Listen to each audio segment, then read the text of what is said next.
அன்பர்களே, ஆண்டவராகிய இயேசு கிறிஸ்துவின் நாமத்தில் உங்களுக்கு மனம் நிறைந்த வாழ்த்துக்களை தெரிவித்துக் கொண்டு சத்திய வசனம் திருமறை பாட நிகழ்ச்சிக்கு உங்களை அன்போடு அழைக்கிறோம். சத்திய வசனம், இது தேவனின் வசனம். நாம் சோர்ந்து போகையில் கரம் கொடுக்கும் நம் தேவனின் வசனம். நம் தேவனின் வசனம். எங்களை ஸ்திரப்படுத்துங்கள், கர்த்தரின் வருகை சமீபமாயிருக்கிறதே.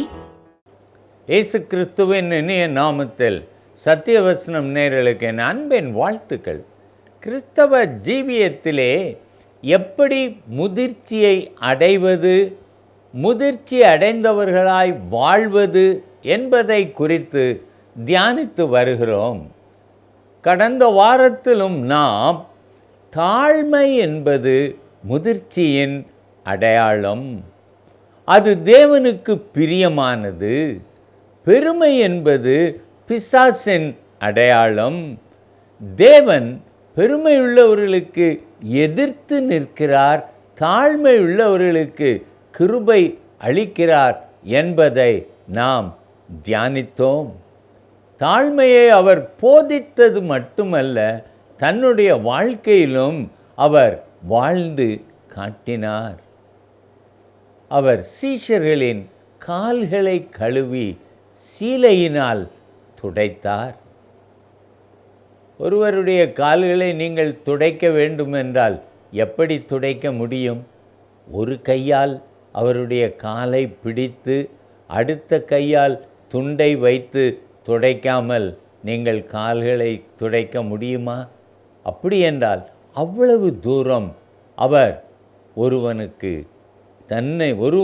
முன் தன்னை தாழ்த்துவார் என்றால், அவருடைய சீடர்களாகிய நாம் கொஞ்சமாவது பெருமை கொள்ள முடியுமோ? முடியவே முடியாது. பெருமை கொள்ள எனக்குள் எதுவுமே இல்லை.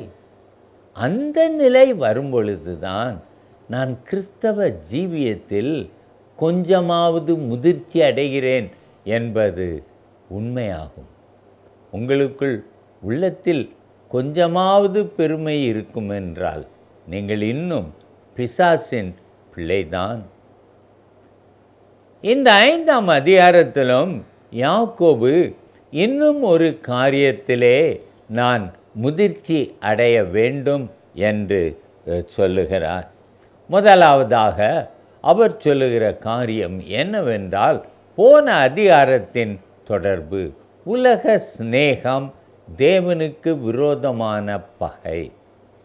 உலகத்தை சிநேகிக்கிறவன் உலகத்தில் உள்ளவைகளில் ஆசை வைத்து ஐஸ்வர்யத்தை சேர்க்கிறான். அவன் சொல்லுகிறான், அநியாயமாய் சம்பாதிக்கப்பட்ட ஐஸ்வர்யம் அது ஒன்றுக்கும் உதவாது. அதிலே உங்கள் வெள்ளியும் பொன்னும் துருப்பிடித்தது, பாவக்கரைப்பட்டது. அது உனக்கு விரோதமாக சாட்சியிடும், நியாய தீர்ப்பிலே நீ தள்ளுண்டு போவாய். அப்படி சொல்லி அந்த ஐஸ்வர்யவான்களை எச்சரிக்கிறான். இயேசு கிறிஸ்துவும் பூமியின் வாழ்ந்த நாட்களில் ஐஸ்வர்யவான் தேவனுடைய ராஜ்யத்தில் பிரவேசிப்பதை விட ஒட்டகமானது ஊசியின் காதில் நுழைவது எளிதாயிருக்கும் என்றார். ஆகையால் உலகத்தை சிநேகித்து உலகத்தில் பெருமையாய் வாழ நாம் உலகப் பொருளை மட்டும் சேர்த்து வைத்து பரலோகத்தில் பொக்கிஷத்தை சேர்க்காமல் இருப்போம் என்றால் நான் கிறிஸ்துவை அறியவே இல்லை, இன்னும் கிறிஸ்தவ வாழ்க்கை நான் தொடங்கவே இல்லை. கிறிஸ்தவ வாழ்க்கையில் முதிர்ச்சி என்பது உலகத்தை வெறுத்து பரலோகத்தை நேசித்து பரலோகத்தில் பொக்கிஷம் சேர்ப்பதுதான் கிறிஸ்தவ வாழ்க்கையில் முதிர்ச்சியை நோக்கி போகும் ஒரு பயணம். ஆனால் பண ஆசை எல்லா தீமைக்கும் வேறாயிருந்து நன்மையையும் தேவனுடைய ராஜ்யத்தையும் கண்களுக்கு மறைத்து போடும். தேவன் இதை பார்க்க மாட்டார், இதை ஒரு தப்பிதமாக எண்ண மாட்டார் என்கிற எண்ணத்தை சாத்தான் ஒரு ஐஸ்வர்யவானுடைய மனதிற்குள் செலுத்தும் பொழுது அவன் எந்த பாவத்தையும் செய்ய துணிந்து விடுகிறான். யாக்கோபு அதைத்தான் சொல்லுகிறான். பூமியிலே நீங்கள் சம்பரமமாய் வாழ்ந்து சுகபோகத்தில் உழந்தீர்கள், கொளுத்தவைகளை அடிக்கும் நாளில் நடக்கிறது போல உங்கள் இருதயங்களை போஷித்தீர்கள். ஆனால் அவன் விசுவாசிகளுக்கு சொல்றது அந்த மாதிரி இராத 7, 8 வசனங்கள். இப்படி இருக்க சகோதரரே, கர்த்தர் வருமளவும் நீடிய பொறுமையாய் இருங்கள். இதோ பயிரிடுகிறவன் பூமியின் நற்பலனை அடைய வேண்டும் என்று முன்மாறியும் பின்மாறியும் வருமளவும் நீடிய பொறுமையோடே காத்திருக்கிறான். யாக்கோபு ஒரு உதாரணத்தை சொல்லுகிறார். பயிரிடுகிறவன், நான் இன்னைக்கு ஒரு விதையை போட்டால் நாளைக்கே அந்த செடி வளர்ந்து பூக்கும் என்று எதிர்பார்க்க முடியாது. அது பலனை தரும் வரை நான் காத்திருக்க வேண்டும். ஒரு ரோஜா செடியோ குச்சியோ நட்டினால் அதில் வேர்விட்டு இலை வந்து பின்னதாக இதற்கு நாட்கள் செல்லும். அதே விதமாக நான் கிறிஸ்துவுக்காக வாழும் பொழுது இந்த கிறிஸ்தவ வாழ்க்கையின் பலனை நான் பெறுவதற்கு எனக்கு பொறுமை வேண்டும். அந்த பொறுமை இருந்தால்தான் நான் என் ஆத்மாவை காத்து கொள்ள முடியும். ஆகவே யாக்கோபு சொல்லுகிறான், நீ தேவனிடத்திலிருந்து பலனை பெறுவதற்கு காத்திரு, பொறுமையாக காத்திரு. இப்படி இருக்க சகோதரரே, கர்த்தர் வருமளவும், கிறிஸ்தவ வாழ்க்கையின் முதிர்ச்சி என்பது 2ஆம் வருகையிலே அவரோடு எடுத்து கொள்ளப்படுவதற்காக வாழ்கிற ஒரு வாழ்க்கை. வேற எல்லாத்தையும் விட்டுறணும். ஆண்டவர் வரும்போது நான் அவரோட போகணும்னா எப்படி வாழ வேண்டும்? பவுலப்போஸ்தலன் சொல்வான், நம்முடைய குடியிருப்போ பரலோகத்தில் இருக்கிறது, அங்கே இருந்து கர்த்தராகிய இயேசு கிறிஸ்து எனும் இரட்சகர் வர எதிர்பார்த்திருக்கிறோம். அதுதான் கிறிஸ்தவ வாழ்க்கையில் முதிர்ச்சி. சகோதரனே, நீங்கள் அந்த வருகையை எதிர்பார்த்து அந்த வருகையில் எது உங்களுக்கு உதவும், எது உதவாது, எது வீணான பாரமாயிருக்கும், பாரமான யாவத்தையும் தள்ள வேண்டுமே என்று சொல்லி நீங்கள் அந்த வருகையை நினைத்து வாழ்கிறீர்களா? அல்லது அது உங்கள் சிந்தையிலேயே தோன்றவில்லையா? உலகத்திலேயே பொக்கிஷம் சேர்த்து கொண்டு இருக்கிறீர்களா? உங்களுடைய முடிவு பரிதாபமாக இருக்கும். நம்முடைய குடியிருப்போ பரலோகத்தில் இருக்கிறது, அங்கே இருந்து கிறிஸ்து எனும் இரட்சகர் வர காத்து கொண்டிருக்கிறோம் என்று பவுல் சொல்லுகிறானே. அதே விதமாக இந்த 8ஆம் வசனமும், நீங்களும் பொறுமையோடு இருந்து உங்கள் இருதயங்களை ஸ்திரப்படுத்துங்கள். உலக மேன்மைகளினால் நீங்கள் இழுப்புண்டு போகாதிருங்கள். ஸ்திரமாய் தேவனுடைய ராஜ்யத்தை நீங்கள் அடையும்படி ஆசையாய் தொடருங்கள் என்று யாக்கோபு சொல்லுகிறான். கர்த்தரின் வருகை சமீபமாய் இருக்கிறது. கர்த்தரின் வருகை சமீபமாய் இருக்கிறது. வேதம் நம்மை எச்சரிக்கிறது. ஆமோஸ் 4:12 சொல்லுகிறது, உன் தேவனை சந்திக்க ஆயத்தப்படு. என்னையா ஆயத்தம்? தேவனை சந்திக்க என்ன ஆயத்தம்? பரிசுத்தமான ஒரு வாழ்க்கை. பரிசுத்தம் இல்லாமல் ஒருவனும் தேவனை தரிசிப்பதில்லை. தீட்டானதொன்றும் பரலோகத்தில் பிரவேசிப்பதும் இல்லை. ஆகையால் நான் தேவனை சந்திக்க வேண்டும் என்றால் நான் பரிசுத்தமாய் இருக்க வேண்டும். எசேக்கியேல் 38:7 சொல்லுகிறது, நீ ஆயத்தப்படு. உன்னோடு சேர்ந்தவர்களையும் ஆயத்தப்படுத்து, அவர்களுக்கு காவலாளனாய் இரு. நான் பரிசுத்தமாகி தேவனுடைய வருகைக்கென்று என்னை ஆயத்தப்படுத்த வேண்டும். என் குடும்பத்தில் உள்ள என் பிள்ளைகளையும் நான் கர்த்தருக்கென்று ஆயத்தப்படுத்த வேண்டும். அவர்களுக்கு காவலாளனாய் இருக்க வேண்டும். யோபு அவன் தன் பிள்ளைகளுக்கு காவலாளனாய் இருந்தான். அவர்கள் எண்ணத்தில் பாவம் செய்திருப்பார்களோ என்று நினைத்து அதற்காக தேவனிடத்தில் மன்னிப்பு பெற பலி செலுத்தின ஒரு பக்தன் அவன். நீங்கள் இன்றைக்கு உங்கள் பிள்ளைகளின் எண்ணங்கள் எப்படி இருக்கிறது? அவைகளில் ஆபாசம் இருக்கிறதா? தவறான வழிகளில் சிந்திக்கிறார்களா? அவர்களை திருத்துவதற்காக தேவனிடத்திலே முழங்கால் படியிட்டு உபவாசித்து ஜெபம் பண்ணி, தேவனே இவர்களை நன்மையின் பாதையில் கொண்டு வாரும் என்று ஜெபிக்கிறீர்களா? உங்களை ஆயத்தப்படுத்துகிறீர்களா? ஆண்டவரே, இப்படி இருந்தா உம்முடைய வருகையிலே அவர்கள் கைவிடப்படுவார்களே, எவ்வளவு பயங்கரமாயிருக்கும், அதை அவர்களுக்கு வெளிப்படுத்தும் என்று சொல்லி உங்கள் பிள்ளைகளுக்காக நீங்கள் ஜெபிக்கிறீர்களா? கவலைப்படுகிறீர்களா? அல்லது எப்படியும் போகட்டும் என்று விட்டு விடுகிறீர்களா? கொஞ்சம் யோசித்து பாருங்கள். உங்கள் கிறிஸ்தவ வாழ்க்கையில் ஒரு முதிர்ச்சி இருந்தால் ஆண்டவர் சொல்லியிருக்கார், உன்னை சேர்ந்த கூட்டத்தை ஆயத்தப்படுத்து, அவர்களுக்கு காவலாளனாயிரு. மானிட்டர் தம். என்ன செய்கிறாங்க அவங்களுக்கு போதி, அவங்ககிட்ட பைபிளை பற்றி பேசு, அவங்களுக்கு இந்த அழிவை குறித்து சொல்லு. நம்பினாலும் நம்பாட்டியும் நீ அவங்களுக்கு சொல்லு.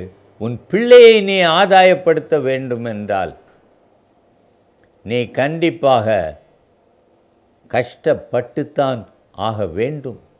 நேரம் எடுத்து அவர்களோடு செலவழித்து அவர்களுக்கு சொல்ல வேண்டும்.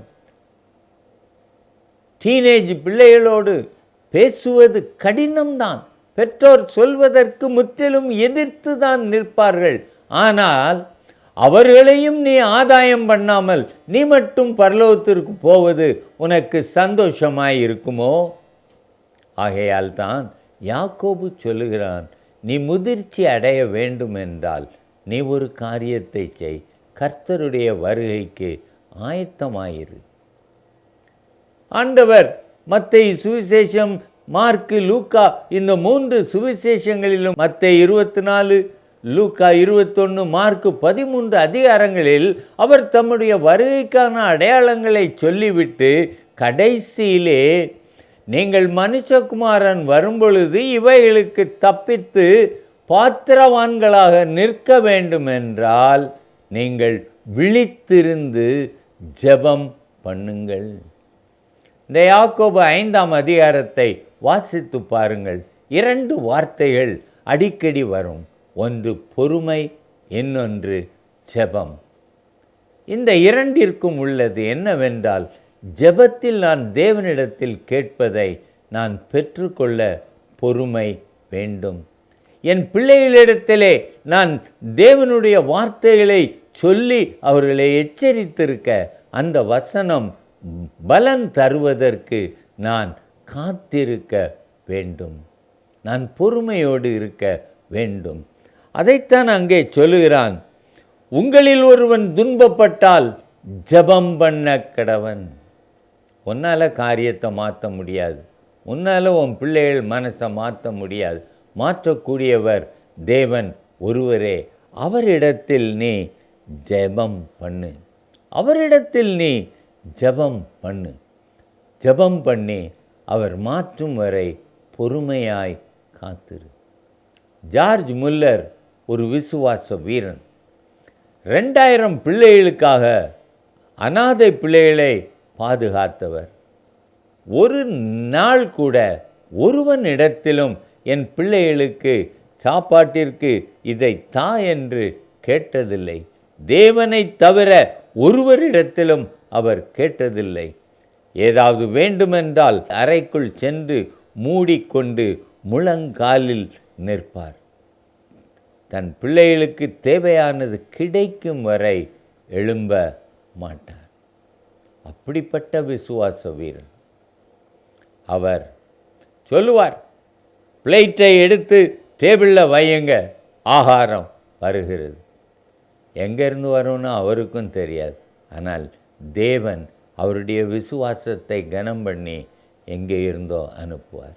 ஒரு கல்யாண வீட்டில் யாரோ ஒருத்தங்க திடீர்னு செத்து போயிட்டாங்கன்னு விருந்துக்கு ஆயத்தம் பண்ண அவ்வளத்தையும் கொண்டாந்து இந்த பிள்ளைங்களுக்கு கொடுத்தாங்க. முழங்காலிருந்து பிறகுதான் எழும்பினார். இந்த விசுவாச வீரன் தன் நண்பன் ஒருவனுக்காக ஜெபம் பண்ணினார். கிட்டத்தட்ட 52 வருடங்கள் ஜெபம் பண்ணினார். அவன் ரட்சிக்கப்படவில்லை. ஆனால் அவருடைய அடக்க ஆராதனையிலே அந்த மனிதன் ரட்சிக்கப்பட்டான். சகோதரரே, ஒரு விசுவாசத்திலே இவ்வளவு வல்லமையுள்ள ஒருவன் 52 வருடங்கள் விடாமல் ஜெபித்து அவன் தன் பலனை அடைவான் என்றால், நீங்கள் ஜெபிக்கிற யாரோ ஒருவர் அவ்வளவு சீக்கிரத்திலே குணமடைவார்களா? அவர்கள் மனம் திரும்புவார்களா? ரட்சிக்கப்படுவார்களா? பொறுமையாயிருங்கள், தேவனுக்கு தெரியப்படுத்துங்கள். அதுதான் பவுல் சொல்லுவது. தேவனுக்கு தெரியப்படுத்துங்கள், அவர் எல்லாவற்றையும் பார்த்து கொள்வார்.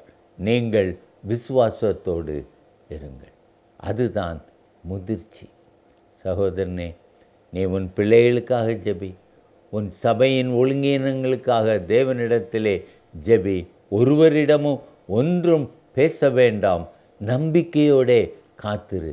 நான் என் தேவனிடத்தில் சொல்லி இருக்கிறேன், இந்த காரியத்தை அவர் சரி செய்வார். உன் ஆஃபீஸில் உள்ள பிரச்சனையா, தேவனிடத்தில் சொல்லி நம்பிக்கையோடே காத்திரு.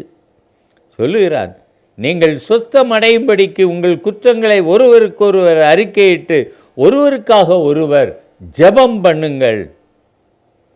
நீதிமான் செய்யும் ஊக்கமான வேண்டுதல் மிகவும் பலனுள்ளதாய் இருக்கிறது.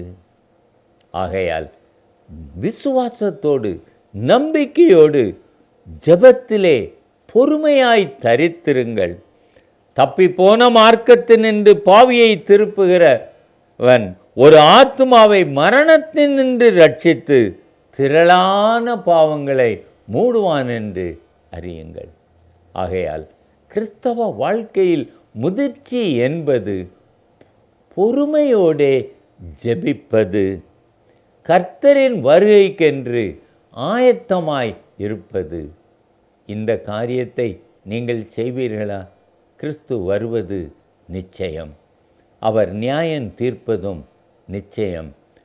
தம்மிடத்திலே உண்மையாய் இருக்கிறவர்களை மத்திய ஆகாயத்தில் சேர்த்து பரலோகத்திற்கு கொண்டு போவதும் நிச்சயம். இந்த நிச்சயத்தை நீர் அலட்சியம் பண்ணி உலகமே சதமென்று உலகத்திற்குரிய காரியங்களிலே உங்கள் வாழ்க்கையை செலவிடுவீர்கள் என்றால், ஒரு நாளில் கைவிடப்படும் பொழுது கதறுவீர்கள். அன்றைக்கு யாரும் உங்களுக்கு உதவி செய்ய முடியாது. இன்றைக்கே ஆண்டவர் சொல்லுகிறார், உன் தேவனை சந்திக்க ஆயத்தப்படு. நீ ஆயத்தப்படு. உன்னோடு சேர்ந்த கூட்டத்தை, உன் குடும்பத்தை ஆயத்தப்படுத்து. காவலாளனாய் இரு. ஜெபமனோமா. அன்பின் தகப்பனே, கிறிஸ்தவ வாழ்க்கையில் முதிர்ச்சி அடைய உம்முடைய வருகையை எதிர்பார்த்து நீர் வரும்பொழுது நான் எப்படி இருக்கணுன்றதை நினச்சி அப்படியே வாழ கிருபையை தார். இயேசு நாமத்தில் பிதாவே, ஆமென்.